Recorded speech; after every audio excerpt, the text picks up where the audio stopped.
Hello students, how are you all? Today we are starting our chapter some basic concept of chemistry. Today we will discuss mainly the topics atomic mass, molecular mass and molar mass. So how can you define that atomic mass? Mass of one atom, and simply you can say that mass of one atom is known as atomic mass. For study atomic mass, first you have to understand the concept of atom. In the first, atom is defined by Dalton. Atom is defined by Dalton. Atom is he defined that atom is the smallest particle of any matter. Like for example, we have marker, ना? तो marker का जो smallest particle है उसको क्या बोला Dalton ने? Atom. And all atoms of same elements are identical in mass. And different atoms have atoms of different elements have different masses. Many of you think like that atom is the smallest unit of any matter which cannot be further divided, but that is not true, because as you know that we already know that atom have subatomic particle, for example electron, proton and neutron. We can divide the atom into ions and electrons, means we can remove electron from atom, means we can divide the atom. Okay, so the definition we use, the atom is the smallest particle which used in chemical reaction. Atom is the smallest particle which used in chemical reaction. Okay, let's take an example. For example, if hydrogen and oxygen will react, they will form water. जब हम hydrogen और oxygen की reaction कराएंगे तो क्या बनेगा? Water. For balancing you can put here half H2 plus half O2 gives you H2O. First you have to understand the concept of this half. Why we put here half? To balance the reaction. Why we balance the reaction? To conserve the mass, because we know that mass neither be created nor be destroyed. Means जितना हम लोग reactant side में atom लेंगे हमको product में उतना ही atom होना चाहिए, वरना क्या होगा, इस प्रोडक्ट में एटम ज्यादा तो मास इंक्रीज हो जाएगा, बट ऐसा तो पॉसिबल नहीं है. Mass neither be created nor be destroyed, so first we balance the reaction. Okay, and you think this that hydrogen is not converted in any other atom.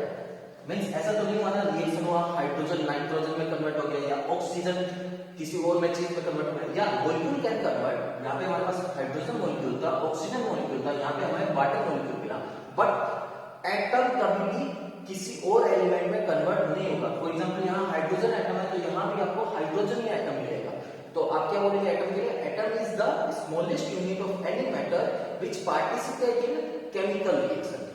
And one more thing, single atom can not be exist, और you can say isolated atom can not be exist. You never find that hydrogen atom in nature. You never find isolated hydrogen atom. Either it will attach with oxygen, it will form water or HCl or H2. तो क्या है कि आपको single atom कभी भी नहीं मिलेगा. आपको ये जो एटम है ये किसी और एटम के साथ कंबाइन मिलेगा. आप बोल सकते हैं सर फॉर एग्जांपल कॉपर आपको, आप जब कॉपर पढ़ते हैं तो आप कॉपर आपका सिंपल भी लिखा रहता है Cu, बट कॉपर क्या है? कॉपर एक मेटल है ना, कॉपर मेटल है. तो इस कॉपर से आप क्या डिनोट करते हैं? आपके पास जो कॉपर का ब्लॉक होता है उसमें ऐसा तो है नहीं कि उसमें एक सिंगल कॉपर है. उसमें क्या होंगे? कॉपर के बहुत सारे एटम होंगे जो एक दूसरे से मेटेलिक बॉन्डिंग से क्या होंगे? बॉन्डेड होंगे. तो कॉपर भी सिंगल एग्जिस्ट नहीं करता, बट इस ब्लॉक में सारे के सारे एटम किसके हैं? कॉपर के हैं. तो इसको हम किससे डिनोट करते हैं? Cu से. बट इस Cu का मतलब ये नहीं है कि ये सिंगल. तो आपको एक कॉन्सेप्ट समझ आ गया होगा कि atom, isolated atom cannot be exist. Okay, we have some exception. For example, noble gases, helium, neon, argon, they can exist as single atom. Okay, but apart from that, no other atom exists in isolated form. Then we talk about molecules. What is molecule? Molecules is made of atoms. जब atom एक दूसरे के साथ bonded होते हैं, एक दूसरे के साथ बॉन्ड बना लेते हैं, तो किसमें कन्वर्ट हो सकते हैं? मॉलिक्यूल में. For example H2O, single molecule can be exist. isolated molecule can be exist, but isolated atom will not exist. This is the major difference between atom and molecule. Single atom or isolated atom cannot exist, but single molecule can exist. Isolated molecule can exist. Water का एक molecule exist कर सकता है, but hydrogen कभी भी single form में exist नहीं करेगा, वो किसी ना किसी और एटम के साथ कंबाइन हो जाएगा. So now we have to discuss about the atomic mass. As I defined the atomic mass is the mass of one atom is known as atomic mass. First you have to have some idea about that what is KG. If I go तो आपका KG क्या है? Kilogram ना. Kilogram क्या है? Actually 1 KG. If I ask you what is 1 kg, तो आप define नहीं कर सकते. क्यों? You can say that it is equal to 1000 gram and what is gram? You don't know ना कि 1 kg क्या है या 1 ग्राम क्या. आपको इसको अलग से कुछ डिफिनेशन नहीं दे सकते हैं. इस चीज को किसने बनाया? हमें IUPAC ने. या आपकी मास की यूनिट जो केजी है ये एक्चुअली में है क्या? हुआ क्या, जब स्टार्टिंग में हमको किसी चीज का मास कैलकुलेट करना था तो आईयूपीएसी में एक सिलेंडर था. आईयूपीएसी में एक सिलेंडर था, ठीक है. तो जब भी आपको मास कैलकुलेट करना होता है तो मास के लिए आपको एक रेफरेंस लेना होता है, और रेफरेंस के लिए उन्होंने सिलेंडर यूज कर दिया. फॉर एग्जाम्पल, इफ उनको किसी बड़े सारे ब्लॉक का मास कैलकुलेट करना था तो उन्होंने एक वेट बैलेंस लिया. ये हमारा वेट बैलेंस है और इसके एक साइड में वो ब्लॉक रख दिया जिसका हमको मास कैलकुलेट करना है, और सेकंड साइड में जो सिलेंडर रखना स्टार्ट किया. उन्होंने एक सिलेंडर रखा, 2 रखा, 3 रखा, और उन्होंने देखा कि ये दोनों बैलेंस हो गए. तो उन्होंने बोल दिया इस ब्लॉक का जो मास है वो 3 सिलेंडर है.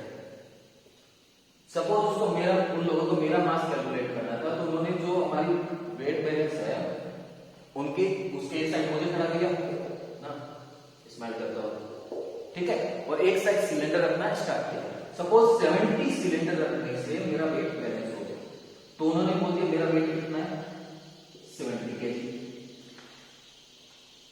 तो उन्होंने रेफरेंस के लिए सिलेंडर को नेम दे दिया केजी.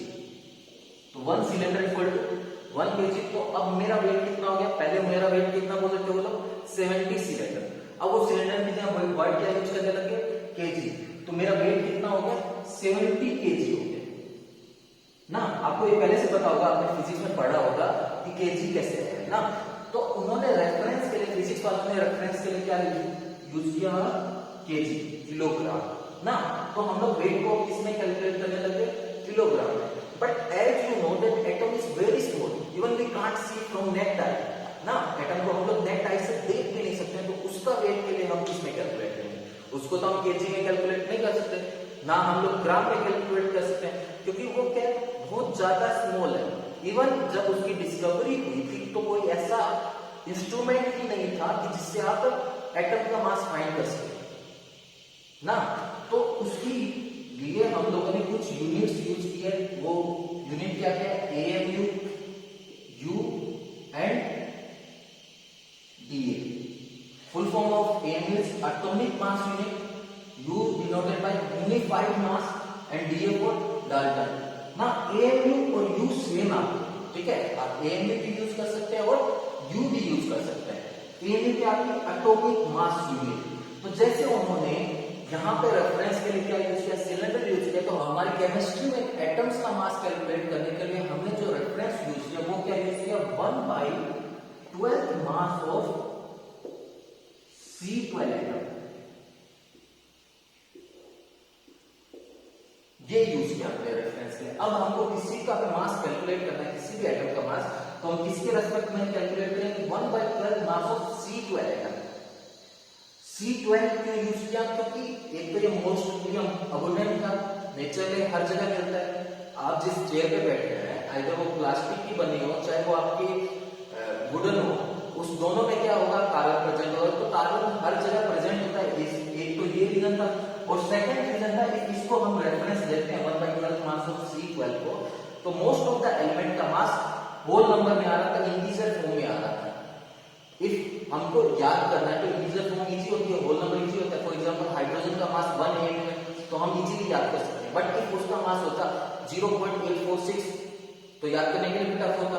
तो दो रीजन थे इसको यूज करने का। फर्स्ट रीजन क्या था, कार्बन बहुत ज्यादा अमाउंट में मिलता है नेचर में, और सेकंड क्या है कि इसको रेफरेंस लेने से जो बाकी एलिमेंट्स का मास आ रहा था वो किस में आ रहा था, वो होल नंबर में आ रहा था। अब देखो उन्होंने कैसे मास की कैलकुलेशन की।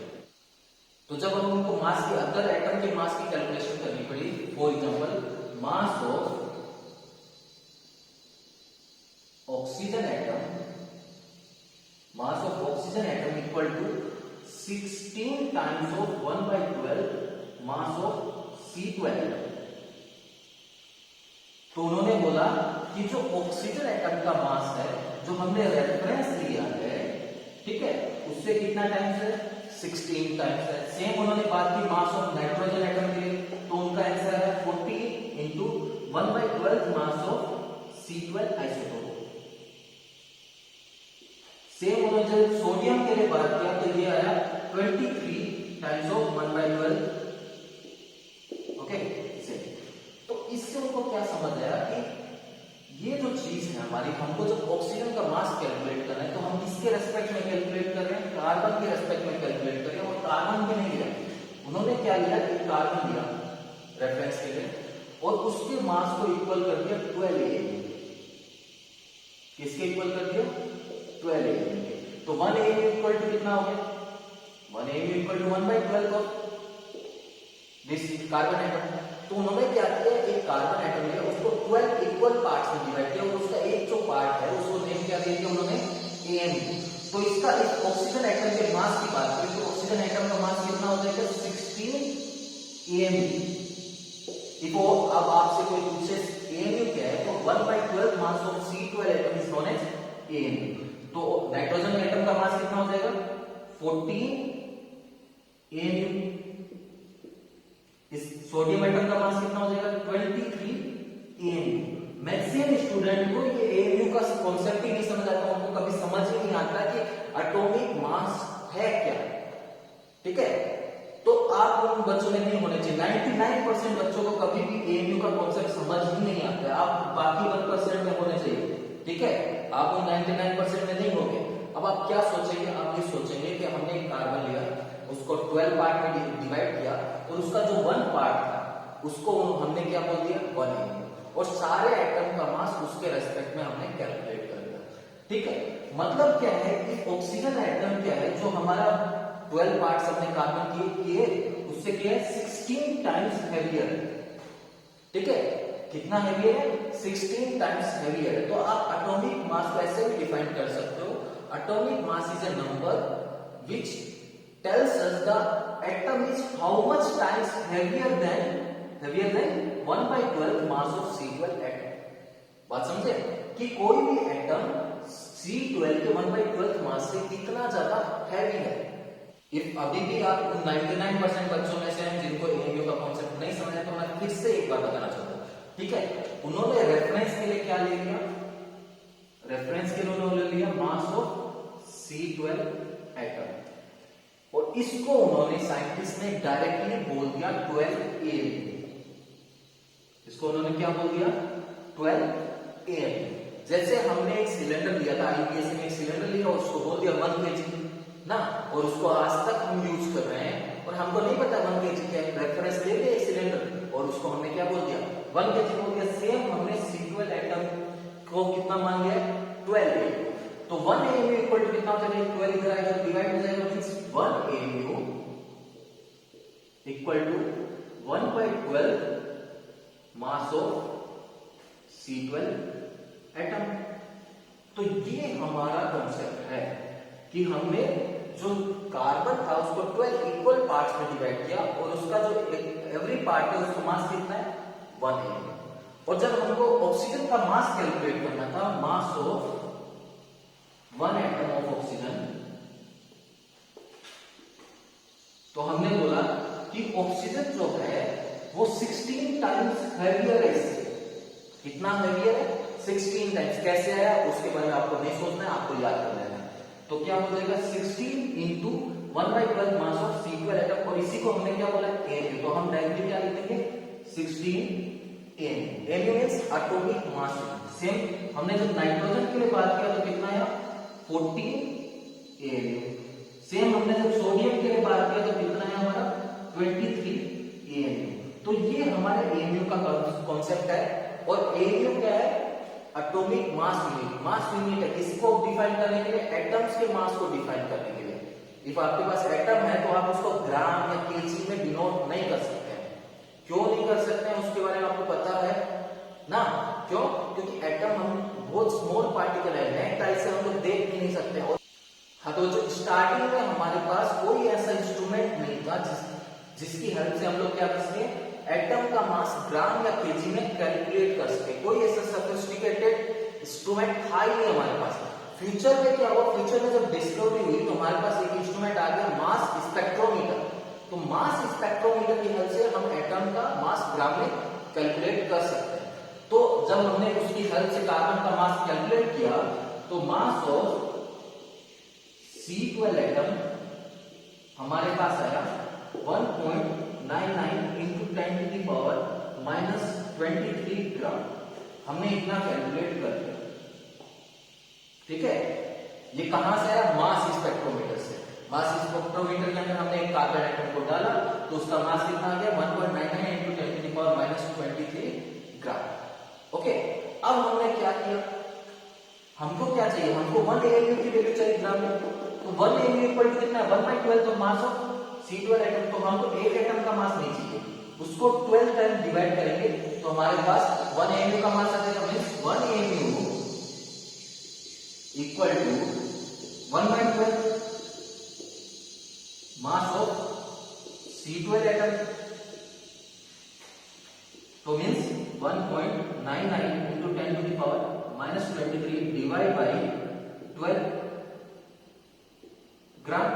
और इसको जब आप सोल्व करेंगे तो अप्रोक्सीमेट आएगा 1.66 into 10 to the power -24 gram. And ये इक्वल होता है हमारे 1/Na के। Na क्या है? Na is Avogadro's number.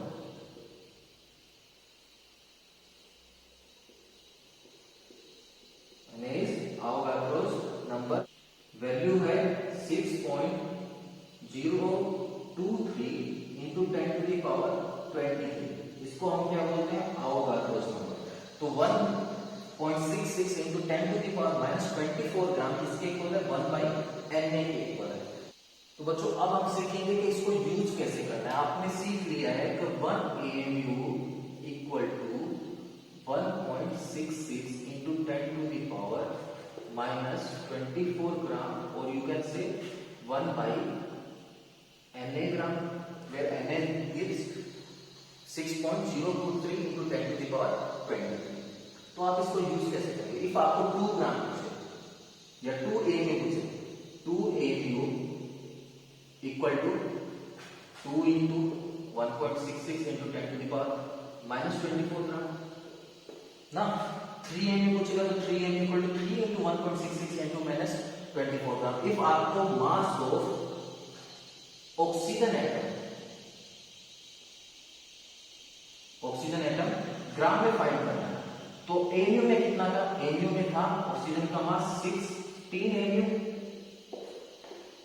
तो इसमें क्या हो जाएगा? AMU को हम कैसे चेंज कर रहे हैं? ग्राम में क्या कर रहे हैं? 1.66 into 10 to the power -24 से मल्टीप्लाई कर रहे हैं। तो यहाँ भी क्या करना है आपको? 1.66 into 10 to the power -24 से मल्टीप्लाई करना है। ये किसमें कन्वर्ट हो जाएगा? आपका ग्राम में कन्वर्ट हो जाएगा। ठीक है, मैं आपको एक तरीका बता देता हूँ, सिंपल तरीका, आप उससे यूज कर सकते हैं AMU और ग्राम की कैलकुलेशन के लिए। जब आपको AMU को ग्राम में कन्वर्ट करना है, ठीक है, तो आपको करना है मल्टीप्लाई, और जब आपको ग्राम को AMU में कन्वर्ट करना है तो आपको करना है डिवाइड। ठीक है, AMU को ग्राम में कन्वर्ट करना है तो क्या करना है? मल्टीप्लाई, और ग्राम को AMU में कन्वर्ट करना है तो डिवाइड। आप किससे मल्टीप्लाई कर सकते हैं? आइदर आप मल्टीप्लाई कर दीजिए 1.66 into 10 to the power -24 से, आइदर आप इसको मल्टीप्लाई कर दीजिए 1/Na से।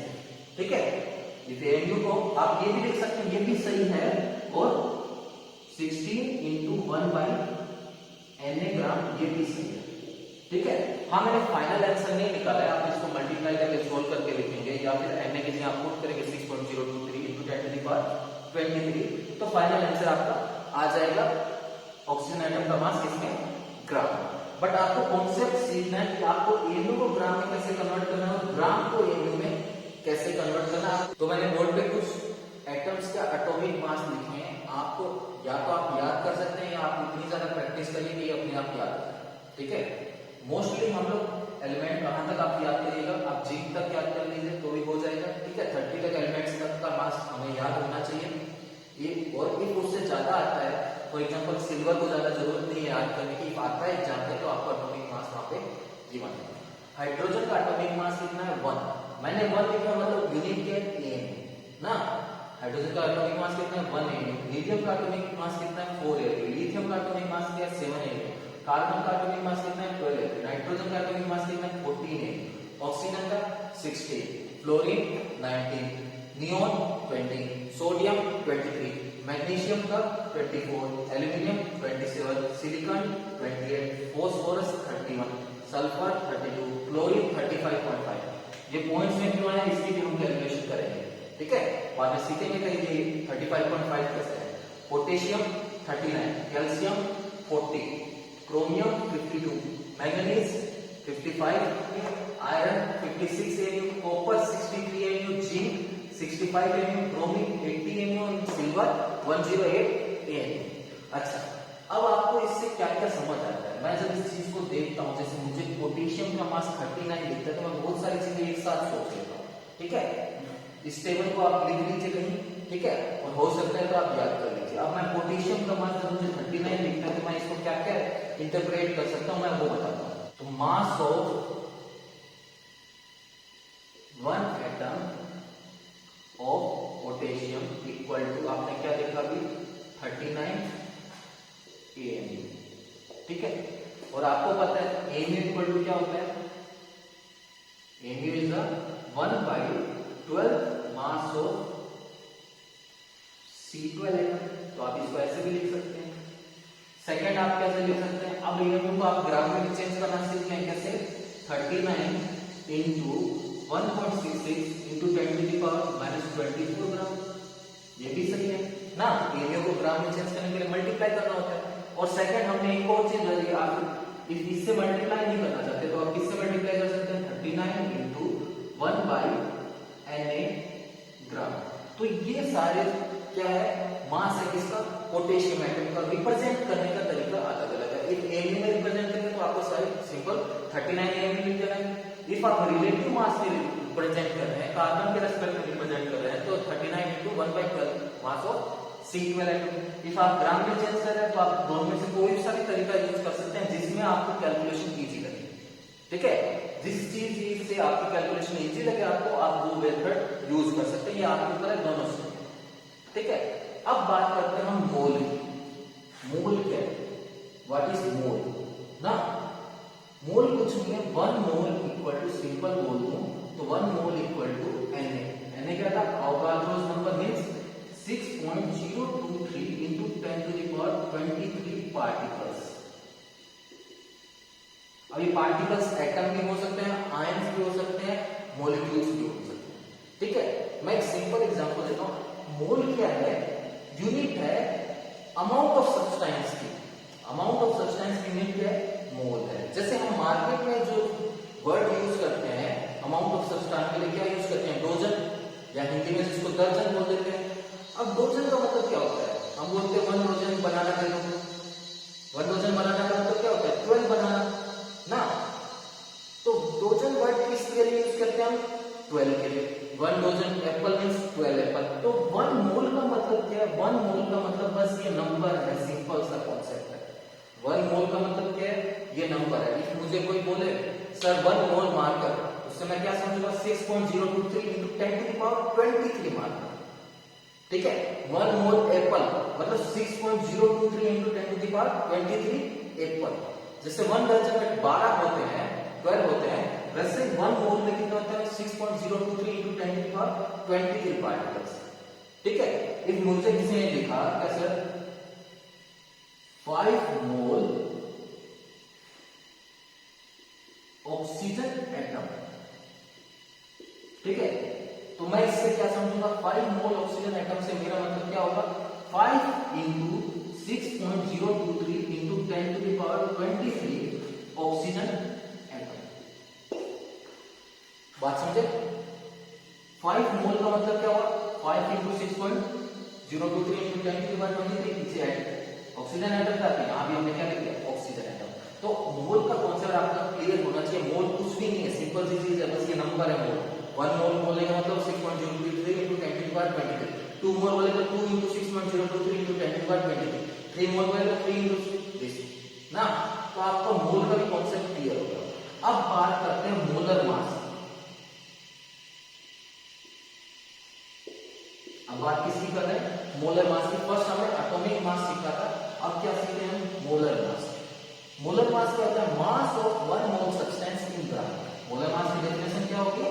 मास of 1 mole substance in gram. अब जब भी आप किसी भी चीज के 1 मोल का मास फाइंड कर लेंगे ग्राम में, वो आपका क्या हो जाएगा? मोलर मास हो जाएगा। सपोज आपको मोलर मास फाइंड करना है ऑक्सीजन, तो आप क्या लिखेंगे? Molar mass of oxygen. Molar mass of oxygen. अब इससे आप समझते हैं क्या? मोलर मास ऑफ ऑक्सीजन मतलब मास ऑफ 1 मोल ऑक्सीजन ना। 1 मोल ऑक्सीजन का जो मास है उसी को हम क्या बोल रहे हैं? Molar mass. अब आपको 1 मोल ऑक्सीजन का मास निकालना है, तो आप समझिए तरीकों को, ठीक है? इफ आपके पास 1 एटम का मास है, तो क्या आप 1 मोल ऑक्सीजन का मास निकाल सकते हैं? 1 मोल ऑक्सीजन का मतलब क्या है? 1 मोल ऑक्सीजन मींस 6.023 इंटू 10⁻23 ऑक्सीजन का आपको मास निकालना है, जिसको हम किससे डिनोट करते हैं? Na। Na into mass of 1 oxygen atom. If आप 1 ऑक्सीजन के एटम के मास में Na से मल्टीप्लाई करेंगे तो आपके पास Na ऑक्सीजन एटम का मास आ जाएगा। और Na क्या है? 6.023 इंटू 10⁻23। तो आप इस चीज को कॉन्सेप्ट को समझिए। देखिए ये बेसिक ये क्लास 9-10 में होता है कि आपके पास एक चीज का मास पता है, आपको 5 चीज का निकालना है तो 5 से मल्टीप्लाई करेंगे, ठीक है? तो सेम यहाँ पे हमने हमारे पास 1 ऑक्सीजन का मास तो हमको पता है, हमको Na ऑक्सीजन का मास निकालना है तो Na से मल्टीप्लाई कर देंगे। तो Na इंटू 1 ऑक्सीजन का मास कितना होता है? अभी हमने लिखा था 16 kN। और हमने मोलर मास को डिफाइन क्या किया? Mass of 1 mole substance in gram. तो आपको Na को किस में कन्वर्ट करना है? ग्राम में। तो Na इंटू 16 ग्राम में कैसे कन्वर्ट करते थे? मल्टीप्लाई करते थे 1 बाई Na से। तो ये Na से Na कैंसिल हो गया, तो आंसर कितना आ गया? 16 ग्राम आ गया। तो अब इस चीज को आप समझते हैं, ऑक्सीजन का मास 16 AMU भी है और 16 ग्राम भी है। वैल्यू सेम है बट यूनिट डिफरेंट है। क्या 1 kg और 1 ग्राम इक्वल होता है? ऑब्वियसली नहीं होता है ना। बट नंबर तो क्या, वैल्यू तो सेम है। 1 and 1 5 kg और 5 ग्राम इक्वल तो नहीं होता। तो इसका मास 16 AMU और 16 ग्राम है, ये दोनों इक्वल नहीं है फर्स्ट थिंग तो, ठीक है? अब 16 AMU से आप क्या समझेंगे? 1 एटम ऑक्सीजन का मास कितना है? 16 AMU। और 1 मोल ऑक्सीजन एटम का मास कितना है? 16 ग्राम, ठीक है? मोलर मास तो कितना है? 16 ग्राम। और एटॉमिक मास कितना है? 16 AMU ना। 1 मोल का मतलब 6.023 इंटू 10⁻23 एटम्स। इतने ज्यादा एटम्स नहीं है तो मास कितना आएगा? 16 ग्राम। और सेम कॉन्सेप्ट आपके अदर एलिमेंट्स में लगेगा। For example carbon, atomic mass of carbon is 12 AMU। Carbon के एक एटम का मास कितना है आपका? 12 AMU। And molar mass of carbon is 12 gram. Value same रहेगी, ओनली आपको क्या चेंज कर देना है? यूनिट। 1 मोल कार्बन एटम का मास कितना हो जाएगा? 12 ग्राम। 1 मोल मतलब 6.023 इंटू 10⁻23 एटम्स का मास कितना हो जाएगा? 12 ग्राम। आई होप बच्चों ये कॉन्सेप्ट क्लियर हो गया होगा आपका कि एटॉमिक मास क्या है और मोलर मास क्या है। एटॉमिक मास क्या है? एक एटम का मास है। हम देखते हैं कि वो एटम 1/12 C12 कार्बन से कितना ज्यादा हैवी है, वो उसका मास है, ठीक है? और मोलर मास क्या है? 1 मोल एटम का मास को हमने क्या बोला? Molar mass. मोल क्या है? 6.023 इंटू 10⁻23 को हम क्या बोलते हैं? मोल बोलते हैं। Students, our next topic is molecular mass. molecular mass. In this we have to find the mass of a one molecule. Molecular mass is the sum of mass of atoms present in that. Molecular mass क्या है? उस molecule में present सारे atom के मास को हम लोग add करते हैं तो हमारे पास क्या आ जाएगा? मोलिकुलर मास आ जाएगा. For example molecular mass of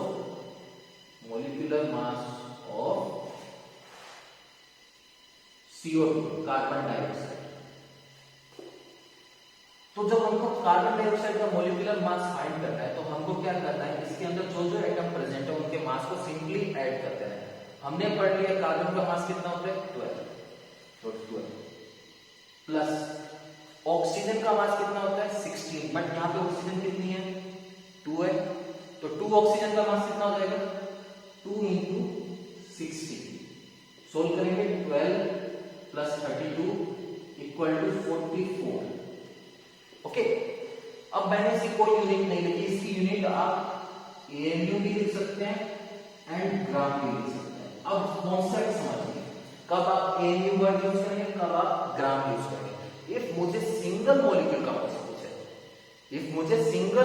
mass पूछे, mass of a single molecule, like mass of one molecule of CO2, mass of one molecule of CO2 is 44 AMU and mass of one mole CO2 या molar mass of CO2 is 44 gram. कौन सा समझे? Mass of one molecule of CO2 equal to 44 AMU and mass of, या you can say molar mass of CO2 equal to 44 gram. Molar mass का मतलब क्या है? एक मोल CO2 का मास तो कितना होगा आपका? 44 ग्राम. और एक मॉलिक्यूल का मास कितना होगा? 44 AMU. अच्छा, तो इसके बाद कुछ साइंटिस्ट को इससे प्रॉब्लम हुई क्योंकि AMU की फुल फॉर्म क्या है? Full form of AMU is atomic mass unit. So they said that why you are using atomic mass unit in molecular mass, कि आप एटम की जो मास यूनिट है उसको आप मॉलिक्यूलर मास में क्यों यूज कर रहे हैं? मॉलिक्यूल का मास डिफाइन करने के लिए आप एटॉमिक मास यूनिट क्यों यूज कर रहे हैं? तो साइंटिस्ट ने बोला ओके हम यूज नहीं करेंगे. उन्होंने शॉर्ट फॉर्म निकाला, उन्होंने बोला हम U यूज करेंगे. U denote the unified mass. U किसको डिनोट करता है? आपका यूनिफाइड मास को. और AMU और U होते सेम है, खाली नेम चेंज करके. तो हम लोग नॉर्मली मॉलिक्यूलर मास को किसमें डिफाइन करते हैं? U में. आपको AMU नहीं लिखना, क्या लिख देना है? U. कोई टेंशन नहीं. बट चीजें सेम है. 1 AMU equal to 1 U. AMU की फुल फॉर्म क्या है? Atomic mass unit. और आपके U की फुल फॉर्म क्या है? Unified mass. दोनों सेम है. बट AMU और ग्राम डिफरेंट है. ग्राम कब यूज कर रहे हैं? हम मोलर मास के लिए. और AMU कब यूज कर रहे हैं? एटॉमिक मास के लिए. तो बच्चों मैं कुछ मॉलिक्यूल्स का मोलर मास फाइंड कर देता हूं, ठीक है? या मैं लिख देता हूं, आप उसको फाइंड करके फिर हम चेक करते हैं कि आपका आंसर सही है या नहीं. ठीक है? H2SO4, sugar, Epsom salt. ठीक है? आप इनको चेक करिए और हम चेक करेंगे कि आपका आंसर सही है या नहीं. एक और ऐड कर देता हूं, फॉर एग्जांपल H2O. चलिए आपने फाइंड कर लिया होगा. मैं मोलर मास फाइंड करता हूं. Molar mass of H2. Hydrogen का मास कितना होता है बच्चों? हाइड्रोजन का मास होता है 1. तो 2 हाइड्रोजन का मास कितना हो जाएगा? 2 into 1 प्लस ऑक्सीजन का मास कितना होता है? 16. तो प्लस 16. 2 प्लस 16 18 ग्राम पर मोल. अब मैंने थोड़ा सा और मॉडिफाई कर दिया. ये किसका मास है? मोलर मास मतलब एक मोल का मास है. तो मैंने यूनिट में क्या रखा? ग्राम पर मोल. तो आपको समझ आ जाना चाहिए मोलर मास की यूनिट क्या है? ग्राम पर मोल. आप ग्राम लिखने से अच्छा क्या लिखते हैं? ग्राम पर मोल. ओके. तो molar, next is sulphuric acid. Molar mass of H2SO4. Molar mass of H2SO4 equal to hydrogen का मास 1 to 2 हाइड्रोजन का मास 2 into 1 प्लस ऐड करना है सारे एटम्स के मास. ओके. सल्फर का मास 32 प्लस ऑक्सीजन का मास 16. 4 into 16. 2 प्लस 32 प्लस 64 ऐड करेंगे आप तो आंसर क्या आ जाएगा आपका 98 ग्राम पर मोल। ओके, क्या आ जाएगा आंसर 98 ग्राम पर मोल। नेक्स्ट है हमारा शुगर। शुगर का फॉर्मूला क्या होता है C12H22 OAl। Okay, C12H22 OAl। तो कार्बन का मास कितना है आपका 12 ना, तो 12 कार्बन का मास कितना हो जाएगा 12 इंटू 12 प्लस हाइड्रोजन का मास कितना होता है 1, तो 22 हाइड्रोजन का 22 इंटू 1 प्लस ऑक्सीजन का मास 16, तो आपका हो जाएगा 11 इंटू 16, 11 ऑक्सीजन का मास। आप इसको सोल्व करके 12 इंटू 12 हो जाएगा आपका 144, 22 इंटू 1 22, 16 इंटू 11 176, ऐड कर लीजिएगा आंसर आ जाएगा आपका। और यूनिट क्या हो जाएगी मोलर मास की ग्राम पर मोल। सेम बात करते हैं इप्सम सोल्ट। इप्सम सोल्ट का फॉर्मूला क्या था MgSO4 .7H2 ना, यही था ना फॉर्मूला। तो आप कैसे फाइंड करेंगे, मैग्नीशियम का मास कितना होता है 24 प्लस SO4। अब आप सल्फर का मास ऑक्सीजन का मास ऐड कर सकते हैं, वरना आप क्या होते हैं स्मार्ट बच्चा कैसे सोचता है, स्मार्ट बच्चा कैसे सोचता है मैं वो बता रहा हूं। आपने H2SO4 का मास कैलकुलेट किया तो इसमें क्या है, एक तो H2 है एक SO4 है, तो हमको पता है दो हाइड्रोजन का मास कितना है 2, तो SO4 का मास कितना हो जाएगा 98 माइनस 2 96, समझ रहे हैं। SO4 का मास कितना हो जाएगा 98 माइनस 2 96, क्योंकि बस यही तो 2 नहीं ऐड करना है, ये तो ऐड करना ही है, तो हम डायरेक्टली कर सकते हैं SO4 का मास डायरेक्टली आप लिख सकते हैं 96, नहीं तो आप कैसे लिख सकते हैं 32 प्लस 4 इंटू 60। अब देखिए यहां पे देखिए कॉन्सेप्ट से ये डॉट है, आपको मैथ्स का कॉन्सेप्ट यूज नहीं करना, ऐसा नहीं देखना कि हाँ डॉट है यहां मल्टीप्लाई कर रहे हैं, यहां प्लस ही होगा, मास को हमको ऐड ही करना है। अच्छा मैं होता तो क्या करता, मैं इसको डायरेक्ट ले लेता 7H2 ना, तो हमारे पास 7 वाटर मॉलिक्यूल्स है, हमने वाटर मॉलिक्यूल्स का मास फाइंड किया कितना 18, तो आप क्या कर सकते हैं 7 इंटू 18 शॉर्ट में ऐसे करें, ठीक है।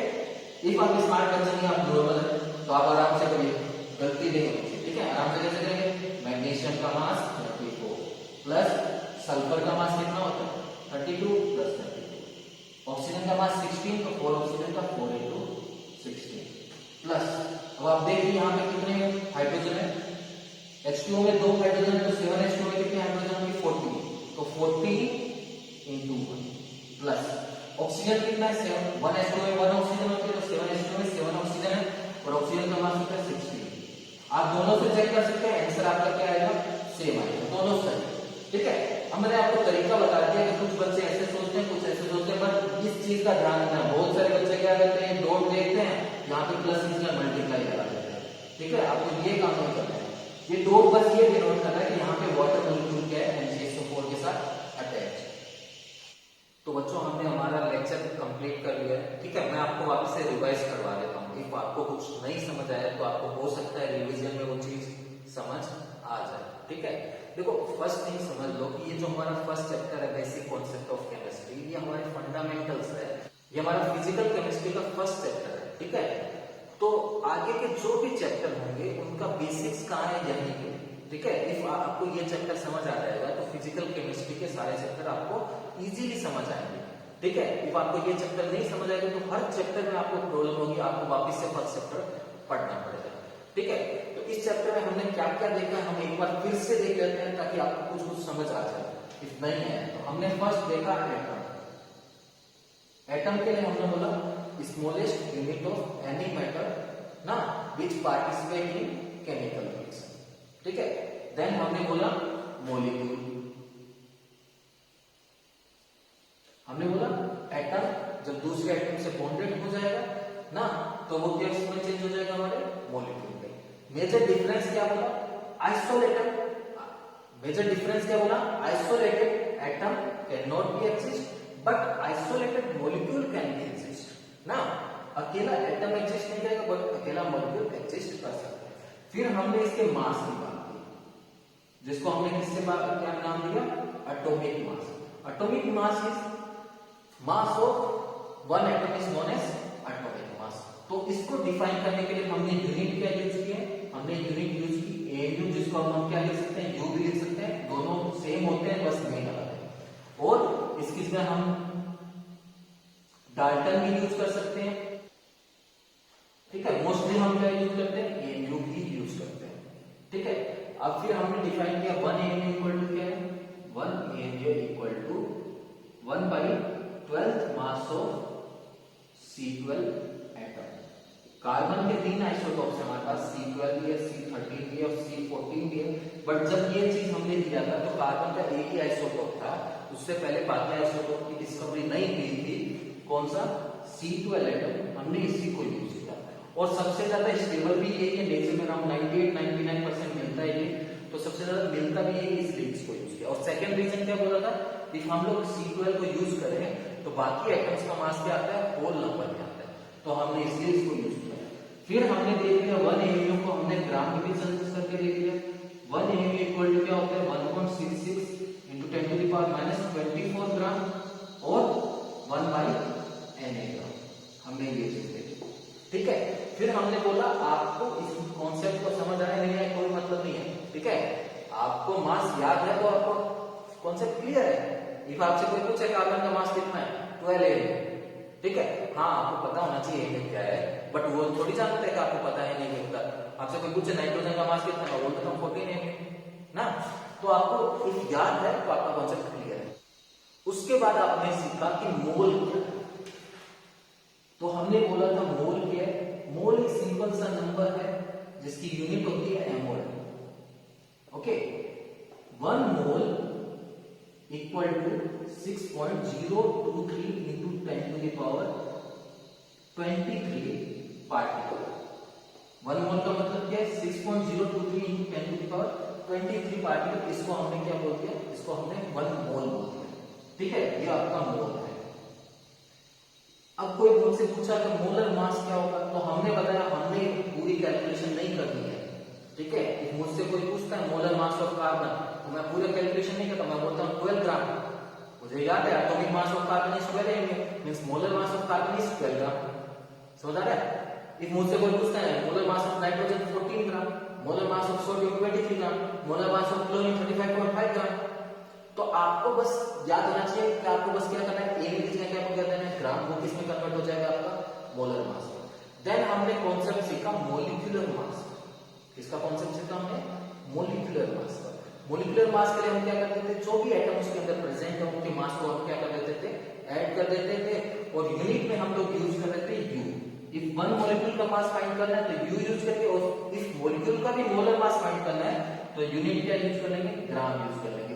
जैसे हमने वाटर के लिए फाइंड किया था, तो हमने बोला था वाटर में 2 हाइड्रोजन है, तो 2 हाइड्रोजन का मास 2, एक ऑक्सीजन का मास 16, मास आ गया 18। इफ मेरे से कोई पूछता है 1 मॉलिक्यूल का मास कितना होगा, तो मैं यूनिट लगा देता हूं यू, और मुझसे पूछता है मोलर मास कितना होगा, तो मैं लिख देता हूं 18 ग्राम।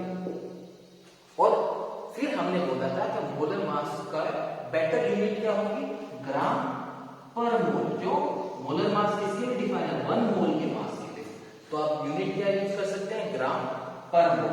तो कुछ बच्चे हो सकते हैं अभी भी मोल में बहुत ज्यादा कंफ्यूज हो, ठीक है, कि सब पार्टिकल वर्ड यूज करें, 6.023 into 10⁻23 पार्टिकल से पार्टिकल्स क्या है, ठीक है। फिर भी इफ नहीं समझ आया तो मैं एक क्वेश्चन करवाता हूं, आप शायद इससे क्लियर हो जाएगा आपका concept.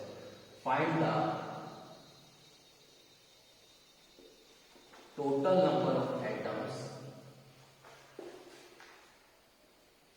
Present in 5 mole CO2, ठीक है। आपसे क्या पूछा गया है कि 5 मोल CO2 के अंदर टोटल एटम्स कितने बचे हैं, ठीक है। तो मैंने जब देखा तो मैंने सोचा 5 मोल CO2 equal to 5 into 6.023 into 10⁻23 CO2। बात समझे, मुझे जैसे ही दिखा 5 मोल CO2 तो मैं समझ गया 1 मोल का मतलब होता है 6.023 into 10⁻23, तो 5 मोल का मतलब क्या होगा, 5 into 6.023 into 10⁻23 CO2। बट क्या आपका प्रश्न सोल्व हो गया, नहीं, क्योंकि यहां क्या दिया है, CO2 दिया है। CO2 क्या है, CO2 मॉलिक्यूल है, CO2 एटम तो नहीं है। आपसे क्या पूछा है, आपसे एटम पूछा है, आपसे क्या पूछा है, एटम पूछा है। तो CO2 में कितने CO2 में 3 एटम, एक कार्बन एटम है, 2 कितने हैं ऑक्सीजन एटम है, टोटल नंबर ऑफ एटम कितने हैं 3 है। तो आपको पता चल गया आपके पास इतनी CO2 है, मतलब क्या है 5 into 6.023 into 10 to the power 23 molecules of CO2 है। क्या है molecules of CO2 है। बात समझे, CO2 के आपके पास इतने मॉलिक्यूल है। तो इफ आपको इसको एटम में चेंज करना है तो आपको पता है एक एटम, एक मॉलिक्यूल में कितने एटम है 3 एटम है। तो इतने मॉलिक्यूल में कितने एटम होंगे 3 into 6.023 into 10 to the power 23 atoms. इसको सोल्व करेंगे आपका आंसर आ जाएगा। ठीक है, अच्छा और कैसे दे सकते हैं, बाई चांस मान लो फिर भी कॉन्सेप्ट नहीं समझ आया सर 3 मल्टीप्लाई करेंगे तो वो और क्या बोल सकते हैं, बाई चांस इस एटम की जगह आपको क्वेश्चन में इलेक्ट्रॉन लिखना होता है। अब आपका क्वेश्चन क्या हो गया, find the total number of electrons present in 5 mole CO2। तो आपने क्या पढ़ा समझा, 5 मोल CO2 का मतलब 5 into 6.023 into 10 to the power 23 molecules of CO2।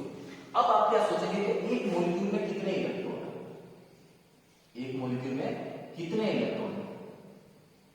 The atomic number of carbon is 6, means carbon have 6 electron, and atomic number of oxygen is 8, means oxygen have 8 electron, and 2 oxygen will have 2 into 8 electrons, means 6 plus 16 equal to 22 electrons। मतलब हमारे एक CO2 में कितने electron है 22 electrons है। एक CO2 molecule में कितने इलेक्ट्रॉन्स है 22 इलेक्ट्रॉन्स है। तो इतने मॉलिक्यूल्स में कितने इलेक्ट्रॉन होंगे, हमारे एक मॉलिक्यूल में कितने इलेक्ट्रॉन है 22 इलेक्ट्रॉन है। हमारे पास टोटल नंबर ऑफ मॉलिक्यूल्स कितने हैं 5 into 6.023 into 10 to the power 23। तो आपके इलेक्ट्रॉन कितने हो जाएंगे 22 into 5 into 6.023 into 10 to the power 23 electrons. Solve करेंगे आंसर आ जाएगा। Please subscribe the channel and press the bell icon for more updates.